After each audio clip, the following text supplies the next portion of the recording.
السلام علیکم ورحمۃ اللہ۔ الحمدللہ رب العالمین، والصلاة والسلام علی رسولہ الکریم، اما بعد، فاعوذ باللہ من الشیطان الرجیم، بسم اللہ الرحمن الرحیم، فیہا یفرق کل امر حکیم۔ حضرات، یہ شعبان المعظم کا مقدس مہینہ ہے۔ یہ بڑی بابرکت اور بعظمت مہینہ ہے۔ اس مہینے کو نسبت آقا کریم صلی اللہ تعالیٰ علیہ وسلم سے ہے۔ حضرات، اس مہینے میں ایک شب ایسی بھی آتی ہے جسے ہم شب بارات کہتے ہیں۔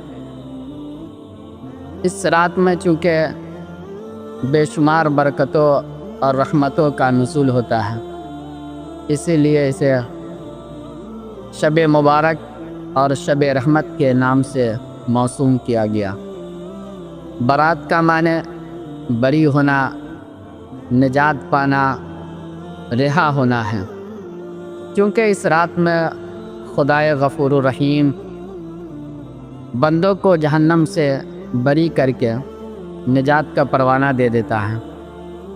اس لیے اسے شب برات اور شب پروانہ نجات کہا جاتا ہے۔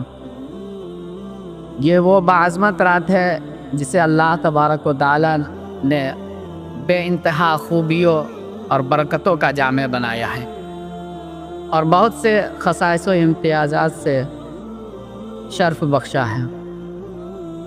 حضرات،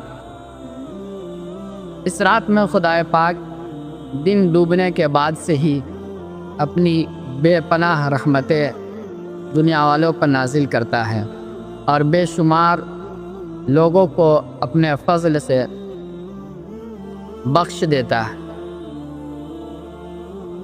مولا کائنات حضرت علی کرم اللہ وجہ الکریم سے روایت ہے کہ اللہ کے رسول صلی اللہ تعالیٰ علیہ وسلم نے ارشاد فرمایا کہ جب شعبان کی 15ویں رات آ جائے تو تم رات میں عبادت کرو اور دن کا روزہ رکھو۔ بے شک اللہ تعالیٰ اس رات میں دن ڈوبنے کے وقت سے آسمانی دنیا پر تجلی رحمت کا نزول فرما کر یہ اعلان کرتا ہے کہ کیا کوئی بھی مغفرت کا طلبگار ہے کہ میں اسے بخش دوں؟ کوئی رزق مانگنے والا ہے میں اسے رزق عطا کروں؟ ہے کوئی پریشان جسے میں عافیت بخشوں؟ حضرات، اسی طریقے سے آج رحمتوں کے خزانے لٹائے جا رہے ہیں۔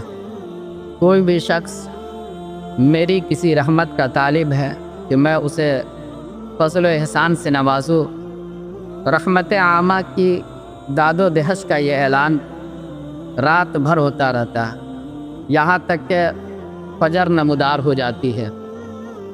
اسی حدیث کی دوسری روایت میں یہ بھی اضافہ ہے کہ الا سائل فاعطیہ، ہے کوئی مانگنے والا کہ اسے عطا کروں۔ حضرت عثمان بن ابی العاص رضی اللہ تعالیٰ عنہ سے روایت ہے کہ سرکار نے یہ بھی فرمایا تو جو بھی کوئی شخص مانگتا ہے اسے عطا کیا جاتا ہے، سوائے زناکار عورت یا مشرک کے یہ محروم رہتے ہیں۔ کسی شاعر نے کیا خوب کہا ہے کہ کشادہ دست کرم گر وہ بے نیاز کرے، کشادہ دست کرم گر وہ بے نیاز کرے، نیاز مند نہ کیوں اس ادا پہ ناز کرے، نیاز مند نہ کیوں اس ادا پہ ناز کرے۔ حضرات، اس دنیا میں کچھ ایسے بھی نافرمان اور معصیت کار ہیں جو رحمتوں کی اس برسات میں بھی ایک قطرہ آب بلکہ اس کے تشہات سے بھی محروم رہتے ہیں۔ احادیث کریمہ کے متعلق ان کے فہرست یہ ہے کہ مشرک جو خدائے وحدہ لا شریک کے ساتھ دوسرے کو اس کا شریک ساجی اور مستحق عبادت قرار دے، اس کے بارے میں خدا جل جلال کا فیصلہ ہے کہ لا یغفر اللہ ان یشرک بہ ویغفر ما دون ذلک، اللہ اسے نہیں بخشتا اس کے ساتھ شرک کیا جائے، اور شرک کے نیچے جو کچھ ہے جسے چاہے معاف فرما دیتا ہے۔ کافر اور مرتد بھی مشرک ہی کے حکم میں ہیں۔ دوسرا ماں باپ کا نافرمان، تیسرا کاہن جو آئندہ کی پوشیدہ باتیں اٹکل پیچوں سے بتائے یا بتانے کا مدعی ہو، چوتھا نجومی، پانچواں وہ زانی، چھٹا وہ شرابی جو شراب کا عادی ہو۔ اسی طریقے سے وہ شخص جو قطع تعلق کرتا ہو۔ یہ وہ لوگ ہیں جو لوگ شب برات کے اس مقدس رات میں بھی اللہ تبارک و تعالیٰ کی رحمتوں سے محروم رہتے ہیں۔